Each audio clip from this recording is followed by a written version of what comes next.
Hello, hello, hello, and welcome, smart CEOs.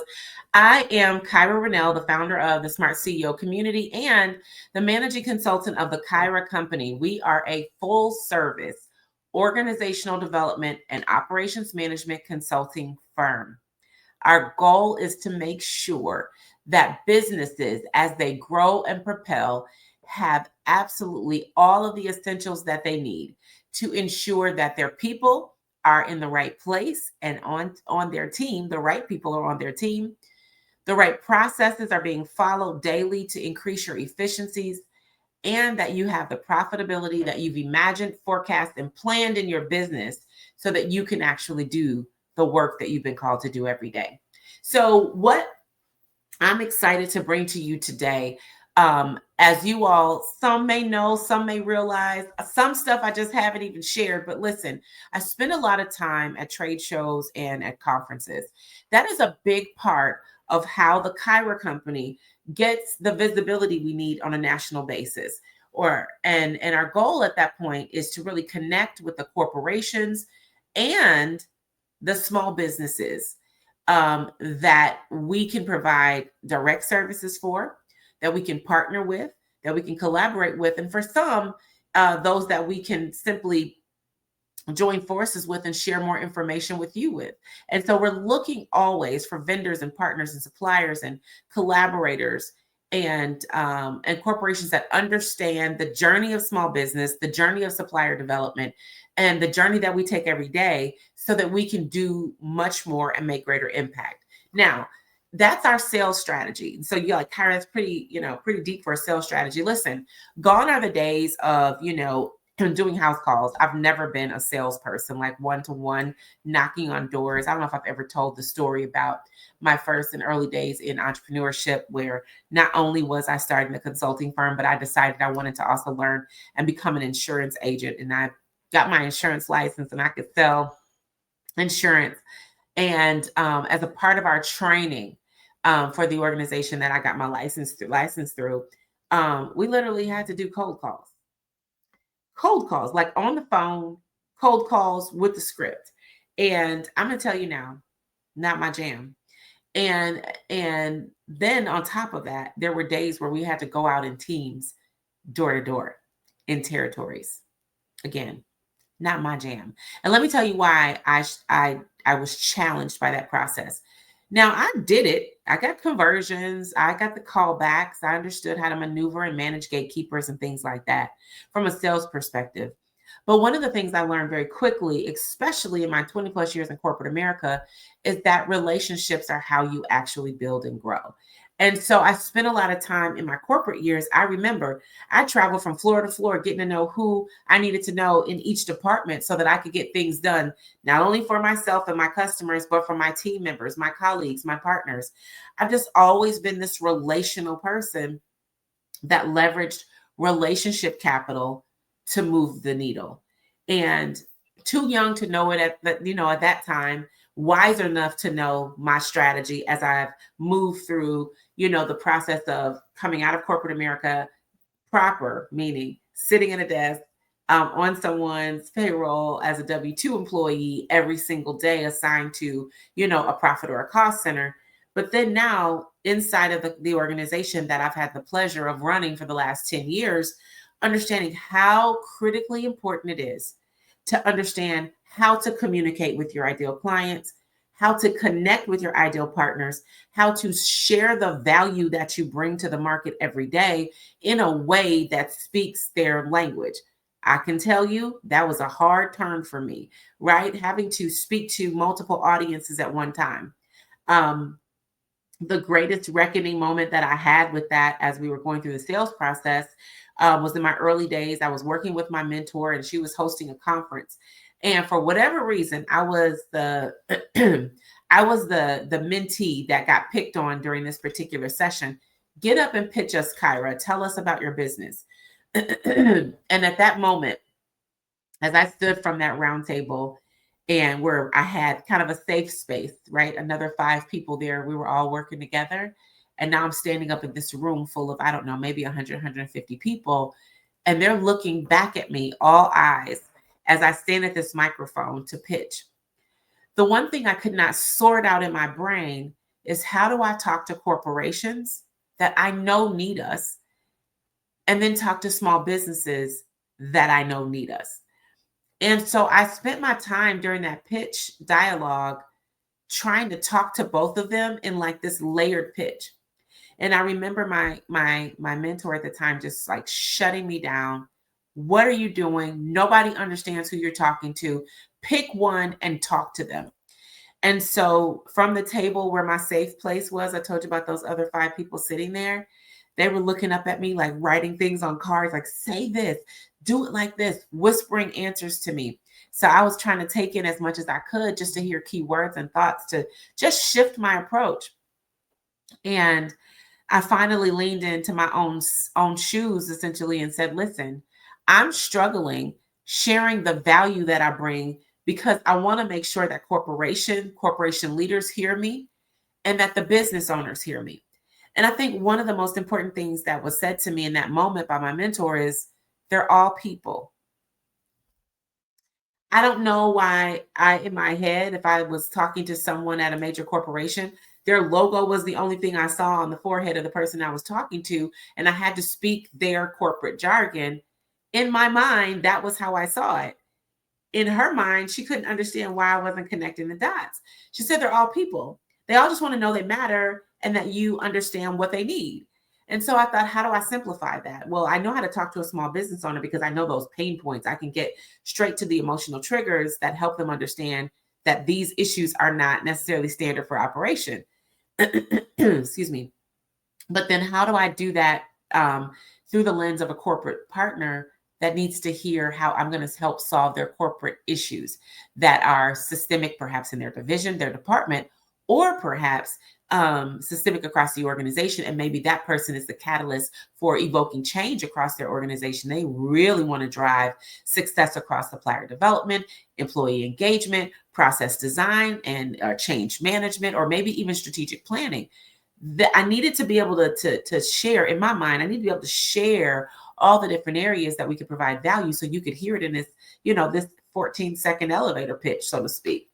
And so the way that I came to, I will say, a distinct resolution on that was immersing myself in the environment, having many, many more conversations where in the agencies that I'm certified, whether it's in WeBank or HMSDC or NMSDC or the chambers of commerce that I'm a part of, or other professional entities, right? Having more of those conversations with suppliers that are just regular people that are doing an amazing job bringing suppliers and tier 1s and tier 2s into organizations about what they need. It became such a simplified understanding for me. I really broke barriers. And so I go from having these conversations in very secure, safe settings where I'm seeing these folks over and over again because I'm heavily invested in the agency that certified me, to now going to trade shows and conferences where these same people, right, are backed by these huge logos, and they want to hear the same thing. And so practice is what created I'll say, the synchronicity in my engine that allowed me to be able to say the things I needed to say and share our value in a way that was meaningful across the board. That was critical. So now let's back that up. And so over the last 10 years, I don't know how many conferences I've attended. I don't know. I do know that I anchor my year with 2 major conferences, one that typically happens in the first portion of the year and one that happens in the second portion of the year. And I do that because that allows me to, one, if I'm making or creating new relationships with new corporate partners or my colleagues as small business owners, or small is relative, you all know that, but I mean in terms of suppliers, then what I'm doing, and pardon me, because this summer cold is getting me, guys, you got to just work with me, okay?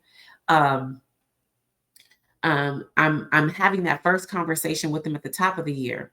And then depending on how our follow-up goes over the next 30, 60, 90 days, I'm now having another conversation with them at the end of the year. So whatever we didn't get done, we're closing that deal by the end of the year, so to speak. So from a time and investment perspective, those two anchor conferences are important and very much so strong areas of focus for us as a company.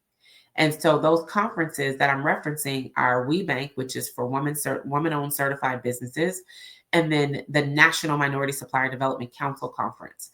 There are tons of conferences that happen in between, also the regional conferences and other conferences in cities where I have reciprocity based on my certifications that I attend.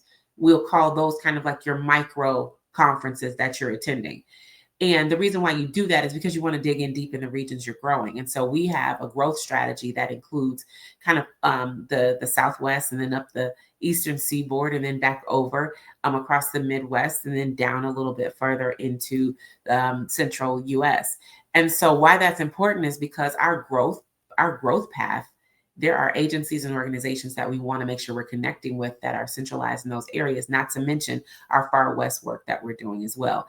And so as we're working as a business coming out of our headquarters in Texas to really branch out across the US, these events and trade shows and conferences become really vital to our ability to communicate, connect, gain visibility, build relationships. Soon, you're not just talking to that person, across the booth or across the table. You're having dinner, you're having lunch, you're having sidebar conversations. You're on you're on the phone, you're texting.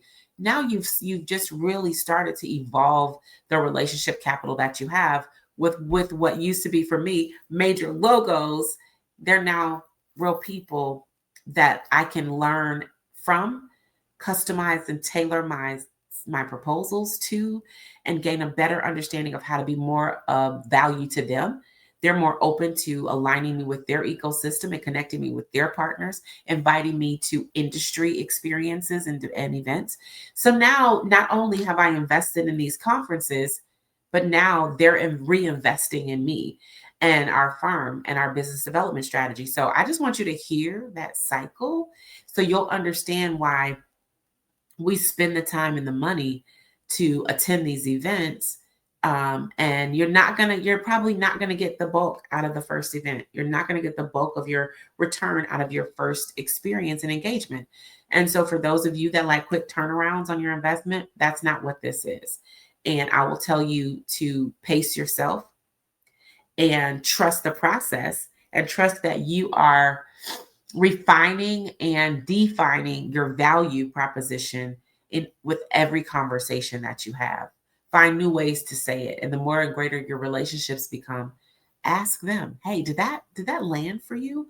How can I say that in a better way that helps you move the needle on what we're trying to get done through your organization? And those are questions you want answered. All right, because I've banned the word push through in my community. So I'm not saying push through, but I am going to say I'm going to do my best to deliver in excellence today, despite my barrier to with this congestion that I have. Okay. All right. So just for the record, the words push through, push dash through as an action, as a verb, as an idea, that is officially banned from my ecosystem. So if you're in my ecosystem, we no longer push through anything. We don't. We just don't. We're going to find a better way to get what we need done without sacrificing ourselves. Total side note, but I think it's something you should know. All right, let's go. I'm excited to get into the deck with you. And if you've ever caught this, this workshop, we do this every year in the summer. This is our gift to you. It is trade show season. We've got big stuff coming up in the last portion of the year. We've had great stuff happen at the front end of the year. We've got micro events happening. And guess what? Aren't you excited? The Smart CEO Summit, September 12th, live in Houston. We are excited about our educational partner at Texas Women's University. We will be right there live on site. If you have never been to a Smart CEO event, you don't know that we are all about the action and the implementation. So get ready for all the smart CEOs, all the aspiring leaders, all of the growing leaders, the partners, the corporate partners that want to connect with beautifully brilliant suppliers. We will be in full effect on September 12th in Houston, Texas. There is a virtual option for those of you that are not in the greater Houston area and you can't get here by the 12th, but we want to make sure you know that we want you live and in the place. There are all kinds of, there's VIP breakfast that you can definitely get into. And we're thrilled about a special feature that we're bringing, which is a consumer packaged goods clinic that'll be happening in the afternoon on that day. This is a one-day summit this year. Everybody's asking me, how many days? How many days? We're doing it for one day this year. Does that mean we need to do it for a couple more days next year? Let's see.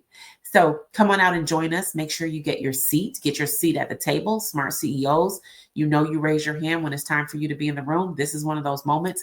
We're telling you, do not miss the Smart CEO Summit. It is going to be game changing for you. That's it. You'll see much more content on it, but I'm just telling you now, you heard it first from me. Before we go into this conference mastery, we're giving you the tools and the tips so that you can master the summit as well. All right, we're going to get into it. So let's go and talk about what we're going to learn today.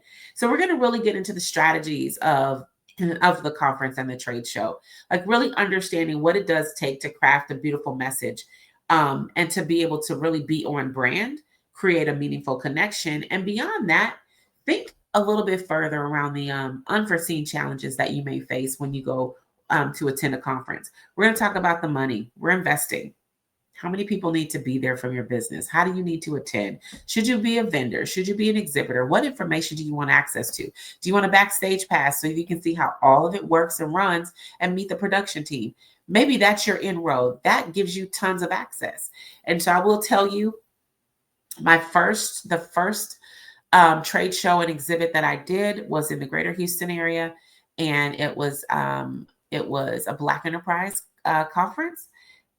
It was an entrepreneur summit, and I was petrified. But one of my colleagues, I called her and I said, okay, how should I do this? And she said to me, what do you want? And I said, I don't know. She said, well, if I were you, I would be an exhibitor.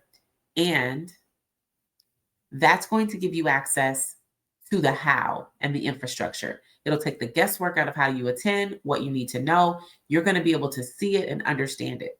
That was game changing, right? We designed an incredible exhibit. We had lines at our exhibit booth. People were trying to figure out, what the heck do you all do? And why are people lined up? Why do we have appointments for the next morning? Because we came and we showed up ready. We were prepared and we were ready to share what the Kyra Company offered. And business owners were hungry to understand what people, process, profitability was, what our big clarity bubble was all about, and what it meant to show up ready. So we delivered that. We did on-site strategy sessions. We had folks converting the clients in the seats. I mean, it was amazing. It was amazing. We converted new prime clients to our roster. Folks were bringing folks over to refer them to us in person. Like, the value was there. Preparation got us there, though. So let's talk about what it looks like for you. All right. So let's talk about why the conversion is important. And over time, you're going to understand, the conversation. You're going to understand why you need to be prepared, why you need to be over prepared almost for your next opportunity, because it's really about managing the experience. And for you, figuring out what your goals are. So if you know, like I know, we don't go anywhere without having a plan. And so the first thing I want you thinking about is, for your next conference, who do you need? What do you want? And what do you have to give? Think about what clients you're hoping to gain and add to your roster, who it is you need in terms of assets to add to your ecosystem, meaning suppliers, partners, new team members, new employees, influencers, mentors, right? Who do you need? And then what do you have to give? That's you being able to clearly articulate your value, and not just what your company can do, but then also think about what your ecosystem can do. Because no one wants you coming to the party without a dish, right? And so back in the day, you couldn't come to someone's house and greet them if they were the new neighbor on the street. without bringing some type of welcome gift. I know we might not do that now, but those were practices for building relationships. And so theoretically, I want you to use that concept and say, well, what am I bringing to this conference aside from my hunger and desire to gain new clients? Bring the value, bring your ecosystem, be thoughtful, be open to creative ways to create solutions that you might not even be thinking about. And I have a story I'll tell you all, but I'll get past this slide. But remind me someone to tell you about the day that I went to the wrong dinner on accident, which turned out to be like amazing. But let's talk about who will benefit from attending this, the conference and mastery trade show. So it's all about entrepreneurs. It's all about the professionals and the industry leaders that understand the value of the trade show, right? And really want to hone and define their skill set. That's what this is about. This session is about that. So if that's you, lock in. If you're catching the replay, lock in, take notes. It is important for you to understand and get your takeaways. And then this is really also about the value of the information being shared in this presentation. So not only am I giving you what I know to be like the hard and fast facts, but I'm also giving you the case studies, things that I've done, things that I've experienced, things that I've observed, right? I've definitely observed those really terrible pitches and thought to myself, I don't even want to follow up behind this person that just pitched this company. I need them to let that taste leave their mouth. And then I'll come back in a minute and circle back because I don't want to be the next person behind that. The contrast will be too stark. They won't remember me. They'll just remember it wasn't the same as that other person. And so, I'm being funny, but I remember being at NASA and listening to someone pitch their business, and their hunger was so visible and palatable, which was good, but it wasn't good because their conversation, their value proposition was lost in their hunger. And I don't know if I can describe that any better, but it's just like they just threw everything out that they had without providing rhyme or reason, and really without even understanding what the organization that they were pitching to needed, right? So that's important. That's important. And I want you all to be thoughtful and be reflective. And if you see yourself in any of these scenarios, don't be afraid. Don't be afraid to course correct. Don't be afraid to click a link and schedule an appointment saying, Kyra, how can I fine tune this? Because we want to make sure you have the tools. Now, I will tell you this. I am a proponent of, if I'm offering you a solution and I'm providing you with education, we definitely have the solutions to help you perfect yours. So don't you feel for 1 minute that this is the training and that's all you get. If you need time with us, our calendar is open, and there are 30-minute time slots that cost you nothing other than the investment of your time, which is the most valuable, to have a conversation with us. That's just how we function as an organization, because small businesses are big businesses. All right, so let's get to it. The process. Setting clear goals, right? Learning how to set measurable and achievable goals for your conference and trade show success. It's as simple as saying, like I said, who do you need? Who do you need? What do you want? And what do you have to give? Let's talk about it. How many clients and what categories would you like to acquire? And the way you can go about that is take full advantage of the conference materials that they send to you, in advance of the event. Take full advantage of the sponsor lists that you see on their website. Take full advantage of your access to LinkedIn to connect with the partners that are typically going to be at that event. And take full advantage of the apps that you are you're provided with if the conference has one. Most conferences have one, or some type of digital tool for you to follow along, take notes, and connect. Do not miss an opportunity to connect through the apps. Those app conversations, if you know, like I know, move them as fast as you can to your email or your text or your cell phone, your personal numbers or your business numbers, because those apps will go away.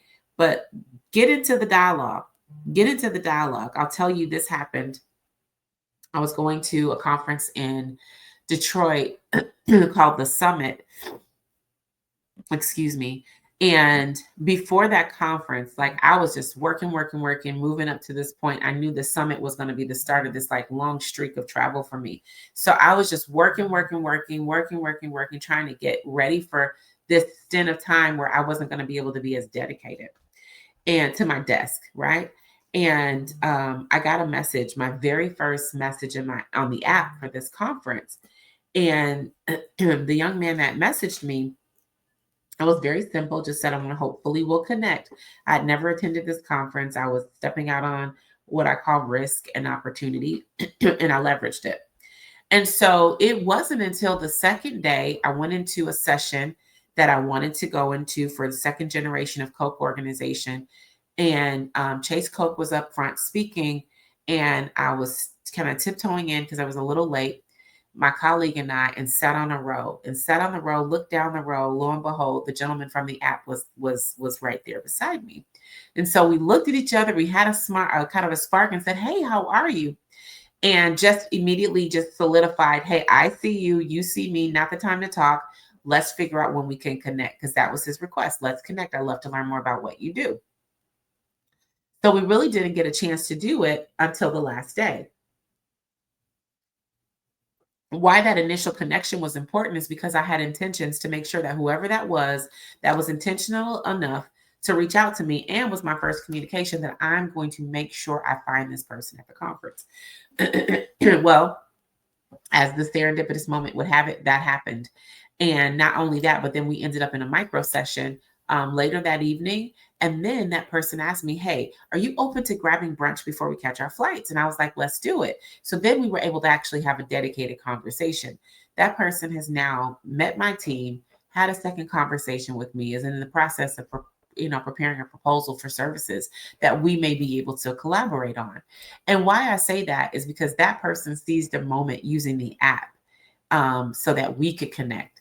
And for me, if someone has an answer to a question that I have, or an answer to a need that I have, and they're willing to be proactive and bring it, I'm here for it all day long. Let's hear it. Let's see what it is. Even if it scares me a little bit, let's figure out if we can bring it into our organization to make it better. That's the journey. So set those clear goals. Understand how many clients you're seeking to convert, who you're seeking to convert. That will help you maneuver exhibit trade show floors a lot more efficiently. If you have kind of a list, an attack list, so to speak, who are the top 10, the top 7, whatever it is that you want to hit, go to them first. That way, if you don't get through them on the first pass, the second day, you already know you're starting with them at the top of the list. Make your notes, get what you need to get done, and follow up with them within the next, I would say, 5 to 7 days post-event. Never, I'm going to say never, but I almost never say never. So never, almost, but it is not to your advantage to follow up while the event is still going on. Now, what you can do is schedule your emails, your follow-up emails to go out. And I typically give them, let's say the event's going to go up until a weekend or a Friday, I'm not hitting their inbox until Wednesday or Thursday. Typically, Wednesday is a sweet spot. And the reason why is because I need them to get past all the work stuff, all the other folks that were super zealous and got in that inbox early before they cycle back through all those folks. I want to be fresh on Wednesday morning when they come in, right? And that's my strategy. So if everybody's going to be fresh on Wednesday morning now, I guess I got to be fresh on Thursday morning. But the point is, I want to be that top of the line email that they're seeing. I want my subject line to be catchy. I'm also going to give them back what we talked about, that I'm going to create the bullets. I know I'm going to get to that part, but I'm just telling you, clear paths. Understand what you're going into that conversation for. Once you get it, make specific notes so that when you follow up, you have what you need. And then crafting that brand message, understanding your value. What are you bringing to the table? Depending on who I'm talking to, I may be talking about corporate supplier engagement initiatives, and how we can help suppliers within corporations evolve and grow and create more stability, bandwidth, capability, capacity to do more of the work that corporations need them to do. Why is that of interest to corporations? Because guess what? That means that you can help us add headcount, add support, add expertise in a more agile way to our supplier development process. I sure can. And then I can also help you build programs to help support your suppliers. And if you have some community outreach tied to that, we can provide you with solutions to help you do that. I give them examples of road shows and other supplier engagement and how we create even niche or niche experiences to evolve your supplier pool in a way that creates more value to your divisions, your service lines, um, your verticals, whatever and however whatever your language is in your organization. But we do that to create more value so they can see our value inside their organization, right? If I had an HR rep that says, hey, we're really looking to engage our team members and increase their overall engagement, what can you do? We're going to I'm going to ask some very curious questions about what types of assessments and things of that nature they've already done, what they've learned about their employee workforce, and what's prompted them to want to take this step. And then I'm going to provide them with the value that we offer. Excuse me. And then the next thing, creating meaningful connections. And because I'm taking the time to have the conversation, you're reading the temperament. Excuse me. So you know when you're standing in front of someone that doesn't have patience. You know, they're kind of fidgety, they're looking at their phone, they're antsy, they're trying to get you to a QR code as fast as you can. But if you can step back and kind of lean back on your right leg a little bit and have a conversation with them and rest in that moment, and they're locked in and they're maintaining eye contact, go for the kill. Go for the kill.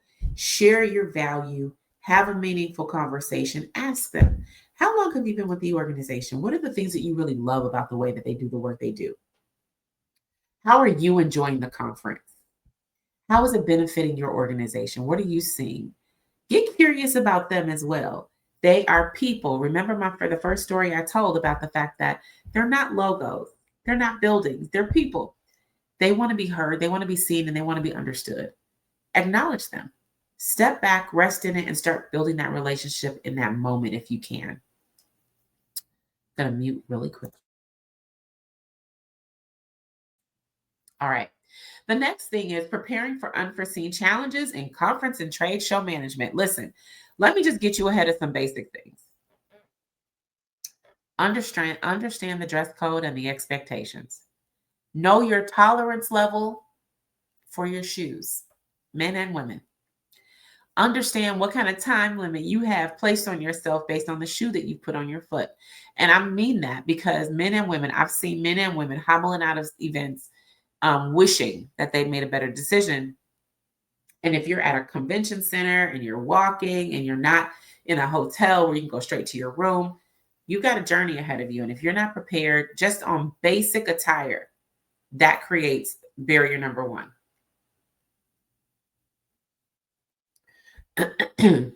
Another barrier, let's just say you're congested and you're kind of dealing with something that like what I'm dealing with. Well, you don't want to be the person kind of shuffling and clearing your throat and sneezing in front of folks. So let's get that cold under control before you even get out of town. And or how about you get your rest, you take your emergency, you take your airborne, you take your vitamins, you get your workouts in, and you maintain a healthy, restful regimen so that you don't deal with moments like this. And I can tell you, coming out of about 6, maybe 8 weeks of travel up and down different climates across this nation and out of the country, this head cold, I mean, it was par for the course as far as I'm concerned. But I will say that I understand that, which means I take other precautions along the way. I just couldn't navigate this one any better than what I have. So this is the better side of it, though. All right, but anyway, what other challenges could you face? The registration. Oh, I thought I registered. You did not. Oh, now you've got an on-site registration fee. Those are things that hit you that you don't anticipate that could impact the way that you do the conference. And so think about that. Make sure you read the instructions. You've read the instructions and you understand what you paid for. Special events. Make sure you understand the tickets and how the tickets are being used. Make sure you fully understand the locations for conference events and activities. Those are things you should be thinking about. Here's an unforeseen that actually could be a delight. You're in the middle of a conference. Someone walks up to you. Hey, I'm going to this special event or this special mixer. Do you want to come along? Well, you didn't really prepare for that. And perhaps you may not be, in your most professional attire that day, or you decided to, kind of take some curves and you're not at your best. Well, now you've got to zip back to your room, refresh, come back, and then join this event. Prepared for the day for a level of excellence, no matter what environment or setting you're in. I'm just telling you because we do all kinds of things for a variety of reasons. And if you are one of those ladies that enjoys carrying a purse, a backpack, and all these other accessories that wear you down, be mindful of that. Maybe get down to one bag that you can put on your back and or over your shoulder that's not so heavy, that doesn't wear you down over time. After about 5 hours, 6 hours, you've got a lunch in there somewhere, on a trade show floor, you really can start to feel the lag. And I would say you'll have greater stamina, endurance, and agility if you're not weighed down by those basics. So that's just the stuff we can prepare for. Now, what happens when you kind of get to a place and you plan to be there, and maybe you're going to be an exhibitor and you're missing some of your key elements or items? Do you need to understand where the nearest print shop is? You need to understand how to quickly FedEx some things to yourself. Be prepared. If you're an exhibitor, go a day ahead. Do not go the day of the conference. Do not go the day of your setup. Go a day ahead. Please go a day ahead, because you never know what could happen. So don't plan to be the person coming in on that 6 a.m. flight, gonna set up, then go reset yourself and come back to the conference. You'll never live that down the entire conference experience. Not to mention, there'll be that one thing that you forgot that you can't respond to because it's too late and it's go time. That's a big one for you. If you are going to hire a team to set up your exhibit or to break it down, make sure you understand the terms, the times, and that they are on time and they're following the terms. Also very helpful, so you don't have to do a lot of that work and kind of take all of that materials and the goods back and ship them and all that good stuff. That's hard work. We did it one good time in Charlotte, and we recognized that, okay, everything gets shipped next time after hundreds of dollars of baggage fees, and this is how we're going to pack going forward. And so how do we pack smarter? How do we condense and combine? What are the essentials that we need? What can we get when we get there? What can we pre-ship to the hotel? What can we pre-ship to the exhibit address where they're receiving materials as the exhibitors? Utilize all of that. Planning ahead helps you do that without question. All right, basic unforeseens. Other things that you may not anticipate is, by all means, your friends and colleagues are there. Did you plan to create some time to bond and build on those relationships? Unforeseens that are delights. Plan on that. Plan on making time to build and bond. Don't pack all of every minute of your time if you can avoid it. Make sure you leave some room for the organic opportunities that come your way. All right, let's shift to the next. All right, as we're going through this process, listen, we're going to always be in a position where we're planning for success. So we're getting out of our comfort zone. We're planning ahead. I've shared that already. We're going to stay organized. I know you all want to know this trick. I'm going to tell it to you on how to stay organized when you're at a trade show, you're at a conference, and you're meeting so many people. How in the world do I keep up? And then, of course, we don't want to let the challenges overtake us. But I'm going to jump straight over to the organization. One of the things that I love about our chief of staff is that she is proactive. Let me tell you why she's proactive. One, that's her nature. Number two, because she knows at the end of the day, after the trade show and or the exhibit, the exhibition experience, those contacts, those follow-ups, those next steps are coming to her.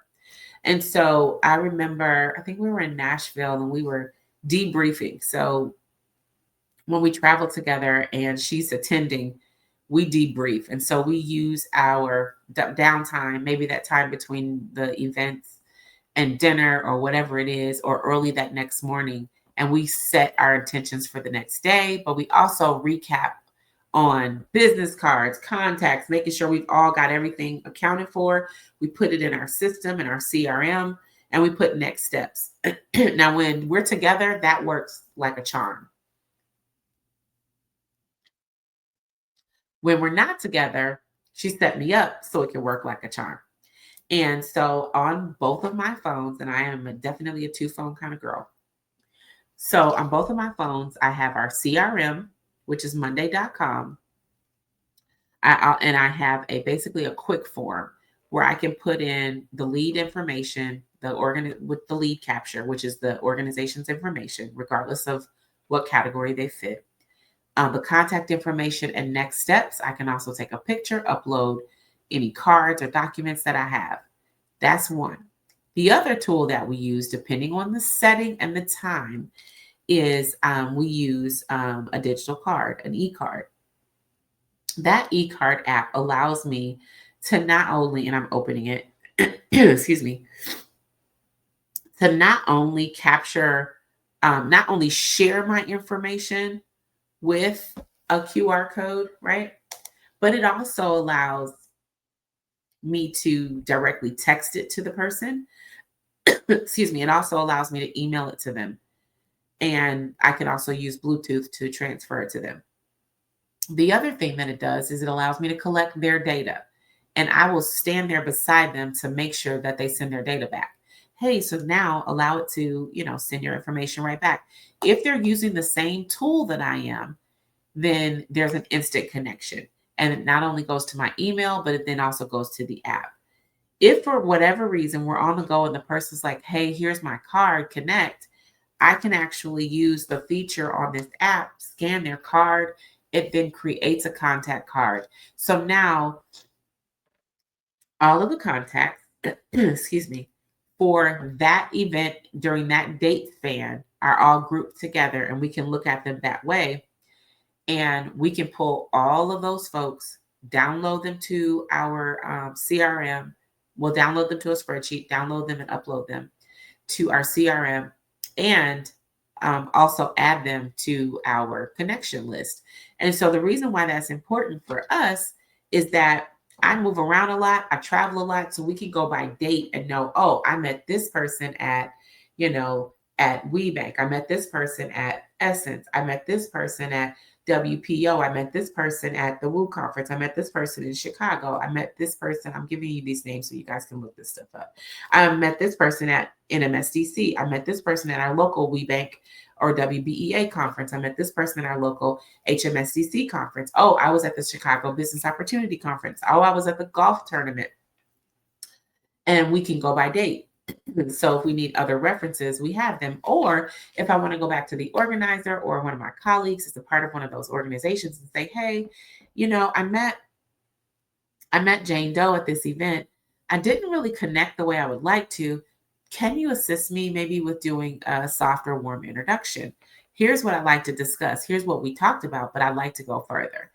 And because I build relationships dynamically, that is an opportunity for us. Not only that, it's an opportunity for the chief of staff to say, hey, on such and such date, you met this person. Can you give me more reference? I'm not really sure what my next step is. Well, then I can go right into that event, and I typically have it.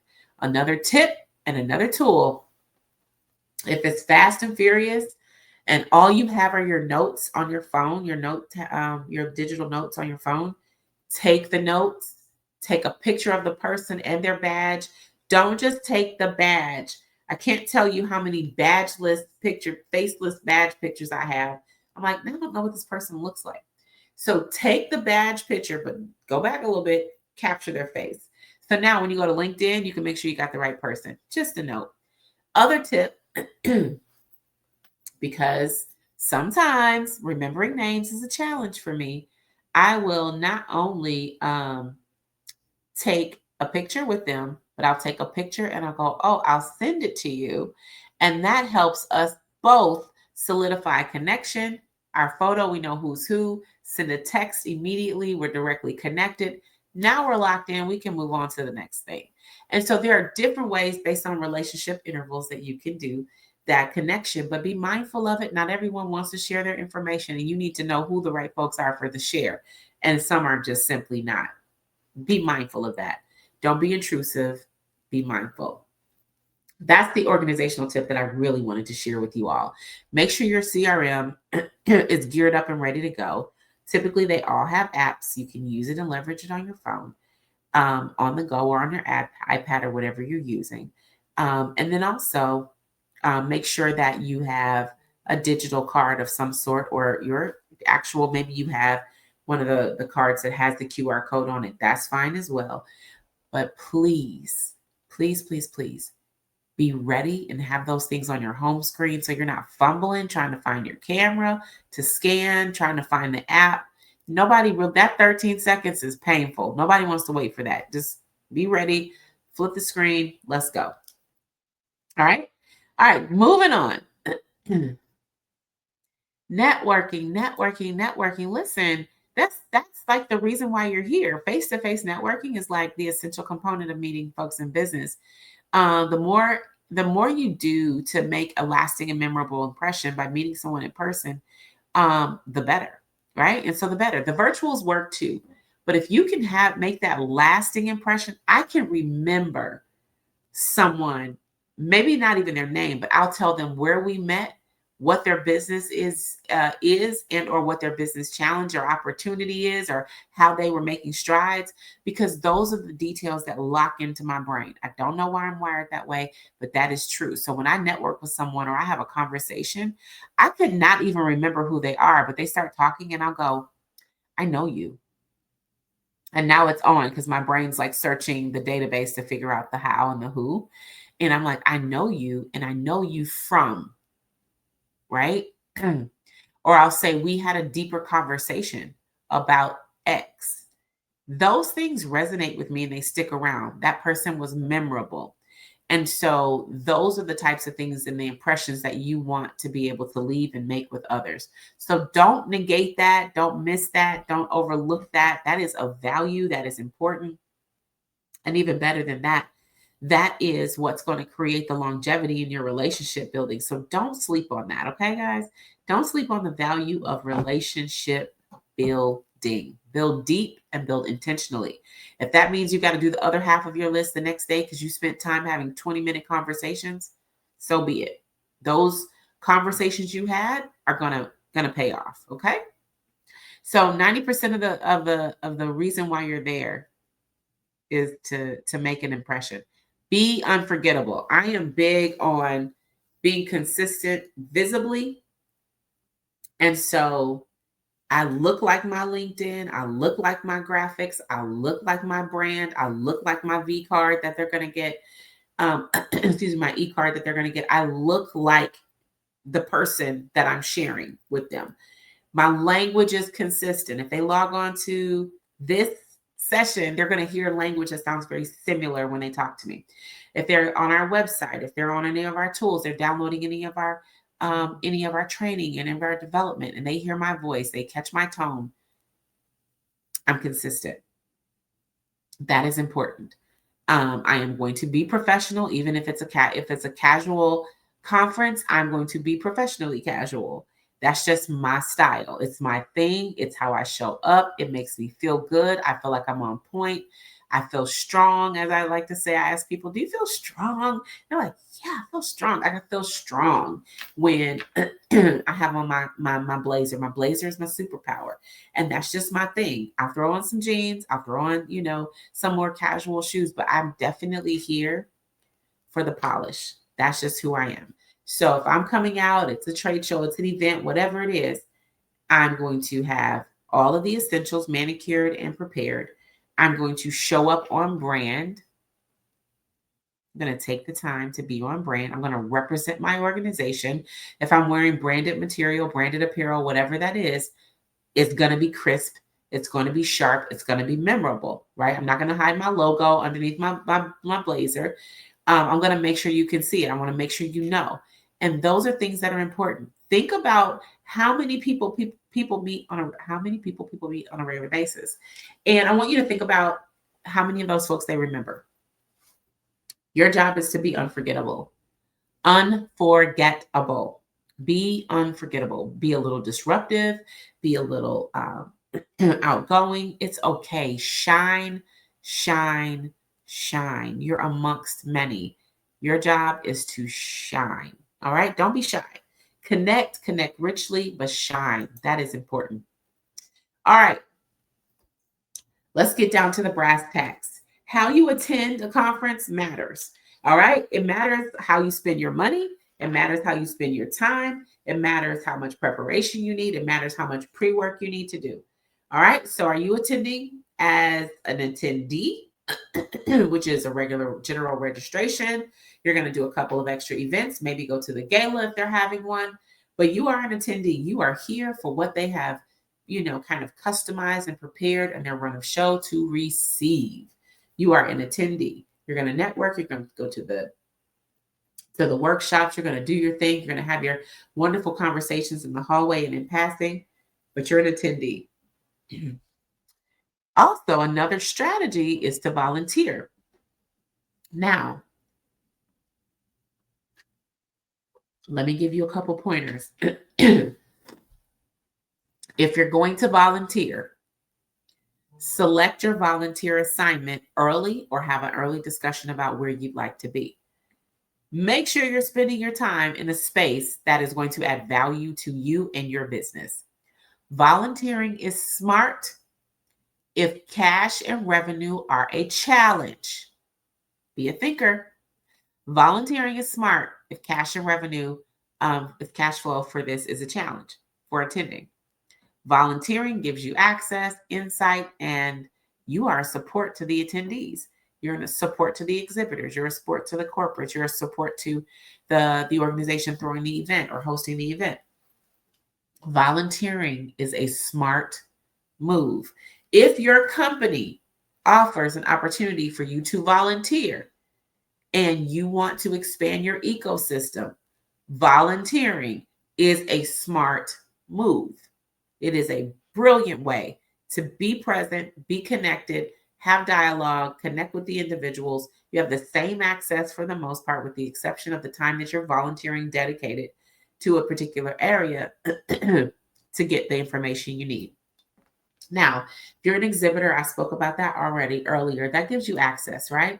It does give you access. You may learn connect with some small groups that are doing some of the same things you're doing. You may meet some industry partners. You just have something in common about that 10 by 10 or 20 by 13 space you have. That community of exhibitors becomes its own little ecosystem. Don't miss that. Or maybe you're going to be a speaker. And so coming up in one of the national conferences that I book in my year with, front and back, I'll be a speaker this year. And so going in as a speaker is different as well. Your speaker experience is different. Speaker journey is different. I will then have a different level of visibility to the participants and the attendees. I will be able to raise my intellectual capital. I'll be able to raise my brand visibility. I'll be able to raise my thought leadership capital and increase my influence amongst my peers and colleagues because I'll have that platform. Think about how you want to be seen and how you want to show up. So not only will I register for the event, do some of the special events, but I'll also have the speaker journey that I'll go on, which means the other fellow speakers, we're now in a community. Or be a sponsor. And you can be all of these things for some of the events, with the exception of maybe the volunteer, right? Because that's a little less interchangeable. But think about it. You could be a sponsor as well. Sponsors have a whole nother experience. I know there are things that I sponsor every year, and I may get to go a day early because of my sponsorship. I get other access. I may have upgrades to my experience because I'm a sponsor. But better than that, I am then connected to that organization year round. You know why? Because my sponsor dollars count and they'd like to see them come back the next year. So if I am sponsoring strategically, then the reciprocity is without saying. It's going to continue to perpetuate itself. I'm going to connect and I'm going to reap the ROI, the return on impact, and the return on my investment as a result of sponsoring wise or attending wise or volunteering wisely or being an exhibitor wisely, whatever it is. but I'm making a choice that feeds my strategic outcomes. Okay. All right. We're coming to the close. Don't you worry. But there's a lot that goes into this. All right. So we did some really basic math here on this next slide, and it's about maximizing your investment. Really basic math. So what's your conversion plan, right? So what do you need to acquire from for the conference to be a worthwhile investment? Question you need to answer. How will you manage the connections? I've just given you all kinds of tips, tools, and tricks. But what tools will you use, and how will you follow up? I've just given you guys tons of insights on that. And then always find the primary storyteller. I will tell you, I did not do that this last conference I was at in New Orleans when I was at WeBank. I saw the camera. I didn't go to it. And I don't know why, but there was someone that was actively filming, and I didn't go to the conference camera to tell my story. And I kind of kicked myself after the fact because, of course, I never saw the camera again. But when you see that primary storyteller, go tell your story. That's what they're there for, to catch your snippets.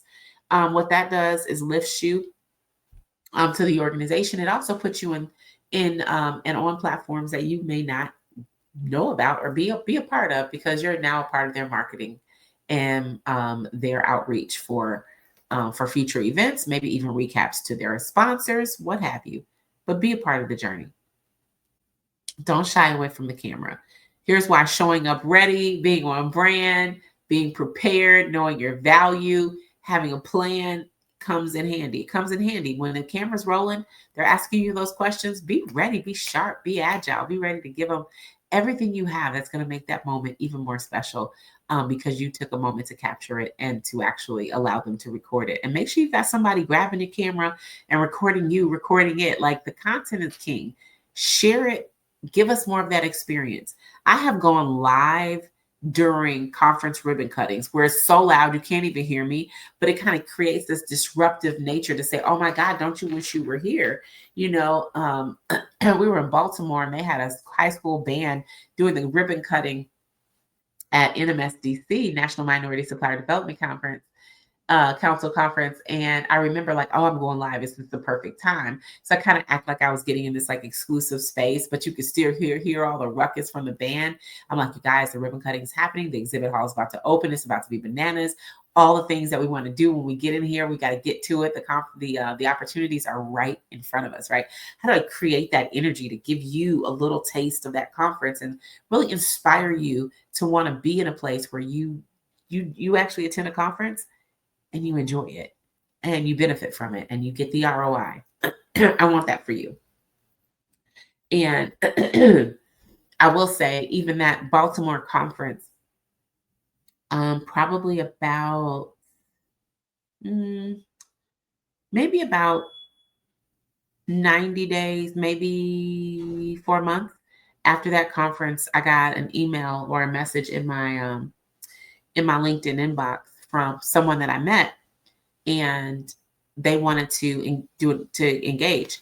I hadn't really given them my true, pitch or my elevator pitch or what have you, but just enough to be memorable. We connected on LinkedIn, and I was getting the messages. And the story is, I was ignoring their messages. We laugh about that today, but I tell you what, they became one of our largest private clients on our roster in 2024. And I'm excited about that because we continue to build on that relationship and that journey. And so you never know. And that was from a pass-through in a hallway, right? It was a pass-through in a hallway. It was a hello, a connection. We talked for a moment, and boom, on to the next thing, until there was a need and it was sparked, and I was memorable enough, and they searched back, we connected, and off, and now the rest, we'll call it history. But I think you should be prepared for that. So I will say, in terms of ROI for that conference, probably 100-fold. But let's go. And so let's think. Registration for a conference, somewhere typically around $1,200, could be less, plus hotel and transportation, perhaps another $1,000, could be more. Food, you've got to eat. Sometimes the conferences have food, lunch and breakfast or what have you built in. Take advantage of that if you want to manage your budget. If you have obligations outside of the event and you need to have lunch And in this case, if there's 2 of you traveling, I take care of the meals for my team members and employees while we're traveling to make sure that they are well taken care of, their energy's up, and they continue to appreciate the journey we're on. And then what about your attire? Because I don't know about you, but I definitely go make sure I have the wardrobe that I want to have for that particular conference if there's a need to freshen it up or whatever I need to do. So all in all, I've spent about $3,600 just to attend the conference, right? And so that now becomes my initial ROI. I can tell you that's about average. Is somewhere between, I would say 3, maybe closer to 5, depending on your experience. But it can get there. And by all means, if you have points and miles and all that kind of stuff, make sure you're leveraging that and leveraging your credit cards for their benefits. But I want you to be clear that ROI is your first line of defense and your first target. Okay, how do I recover that? And I'd like to 10x that, please. Right? How do I do that? And that should be your first objective when you're attending a conference. But do the math. Don't just spend the money. Don't just swipe the card. Understand what it costs you to be where you're going and what it costs you in time even to be present. All right. Now, kind of moving into the last space. I really just want to emphasize this again. I've already talked about this, but let's talk about the brand. So looking specifically at the Smart CEO brand, right? Our brand presence. Now, I'm typically leading with the Kyra Company logo when we're at conferences. So you're going to get to know TKC or the Kyra Company. But the Smart CEO brand, we are in love with our Smart CEO brand. You are a Smart CEO. So let's talk about brand identity. Let's talk about consistencies and things of that nature. Your company's personality is what sets you aside, right? And so how can people kind of get to understand that? They should be doing that through your brand presence, your brand identity. So if you have, a lapel pin or something that you can wear that reflects and projects that, take advantage of that. Do it. I've definitely stopped someone because they had on a lapel pin that I knew the colors, but I didn't understand what the lapel pin meant. And from that person and I have been on a journey of learning how we can collaborate together. We've submitted, I think, 1 RFP together. And they also attended as a +1 for me at that particular conference for an event. And they were brave enough to say, hey, do you have any more events that I should know about? Because it looks like you have some inroads that I don't. And so I was able to give them the one that I had. I didn't have another one. But my point is their lapel pin, their brand stood out to me. I asked a curious question just because that's my nature. And they answered it. And then we were able to connect and figure out what opportunities. I really was just curious about the lapel pin. I got all the other bonuses as a result.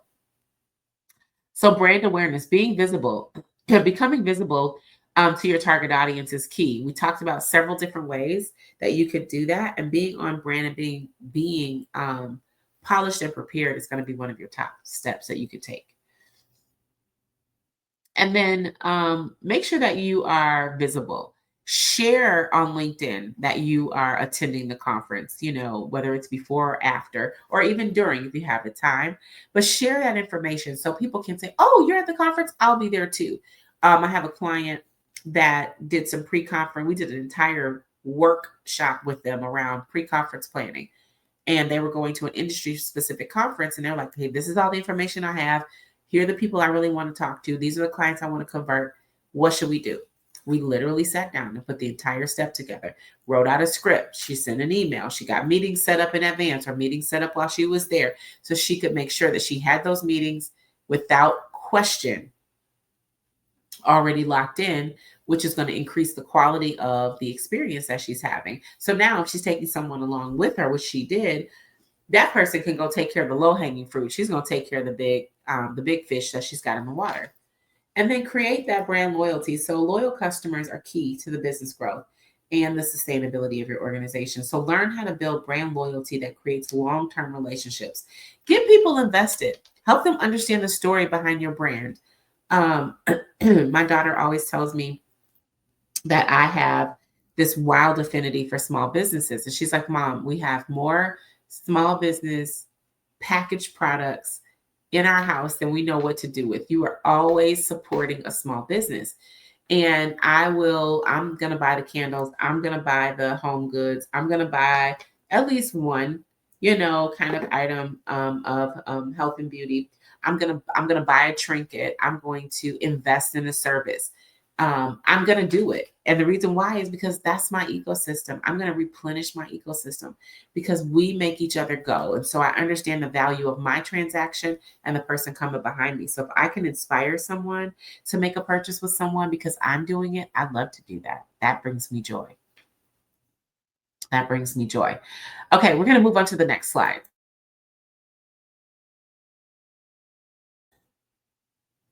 All right, now we talked about overcoming challenges, right? But here's the thing: create a checklist and a timeline for the conference planning. If you are watching this, if you are on our mailing list, if you just simply want it, we literally have a freemium for you. We have a conference planning checklist. We will attach it to this recording so you can just click the link and download it. Let me retract that. We will attach it to the lead magnet that you will click, put your information in, and then get your download. So that'll come out to you and be available on this post. So just stand by. We'll do that post recording.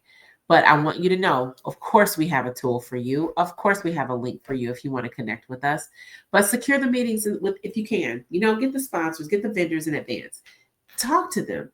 Build the relationships. Start working now for the conference that's coming in October and November. Start working now for the conference that's coming in March, April, May. Kyra, so soon. It's called business development. Always be selling. Always be on the hunt. Always, always, always. Start now. Build a relationship. When you get to the conference, you don't have to work as hard. And knowing your audience is important. Make sure you pay attention to who you're talking to and pitch accordingly. We've talked about that. Don't be pushy. Don't be the awkward person. Don't overstay your welcome at a booth. If there's a line behind you, you're not the most important person in the line. Give what you need. They're watching also for whether or not you have kind of those social cues. Will you fit in our organization? Culturally, do you understand how to move and navigate with us? The folks you're talking to have the ability to influence whether or not you get past the gate. Okay. So be mindful of that. All right. And back at you again. We are excited to remind you that the summit is coming September 12th, right in the city of Houston. Don't miss us. We'll be in the medical center at the Texas Women's University. They are our educational partner. We will be on site. The Smart CEO 2025 Summit is happening September 12th. 9/12/25. Be in the place. The Smart CEO Summit is coming. We will have breakfast with the Smart CEOs. You all know that Chef Yo is the chef to the Smart CEOs. You also know we're coming hitting hard with the information, the education, and the insight. Come ready to get to work, right? This is a roll up your sleeves, bring your laptop, bring your iPad, bring your notebook, bring your team. We're getting to work, we're building businesses, and we're taking the excuses out of the process. And so we're focused on people, process, and profitability. We cannot wait for you to meet the experts that are going to be in the Smart CEO labs. You might know those as workshops. They're labs because we're getting in there and we're going to be cooking. And then also the CPG Clinic, an exclusive space for growing and emerging consumer packaged goods founders. We have something very special for you. So your registration, you'll be also I've offered an opportunity to click the CPG link that'll be updated for you. You'll complete a form and we'll do your intake. Excuse me. We're excited about this, guys. Not only are we excited, but we are intentional.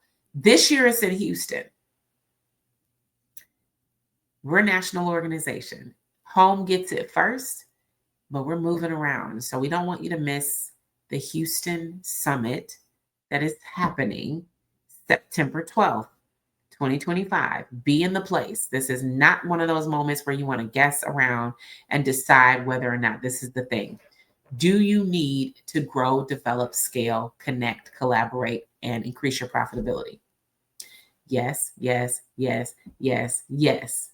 Click the link, show up. Let's get to it. That's what we're doing at the summit. We're literally not taking any excuses. Some years ago, I remember creating a post that said, "Don't make excuses for your excuses. You sound silly. Why else? What else are you doing on the 12th that you are not going to be at the Smart CEO Summit?" I want to know. I want to know. I want to know. Until then, I am Kyra Rénell, the founder of the Smart CEO community. I am the founder and managing consultant for the Kyra Company, and myself and my fantastic production team, led by Kayla Richmond, my chief of staff. We want to say thank you, a huge thank you to the smart CEOs all over the nation that have tapped into this session, that have found themselves in a space where they can learn and grow with the smart CEOs, because that's what we do. The smart CEOs convene, and it's where the elite meet to grow and become better together. Our community is here for you. Our work is here for you. We're excited. Thank you so much. I see your comments. Can't wait to see you on September 12th. It is not to be missed. Let me just be very clear. And so we are thrilled to see you live in Houston. And, follow, stay close, get familiar, and kind of see where we're headed to next. We'll talk to you real soon. Until then, have an amazing day, everyone. Take care.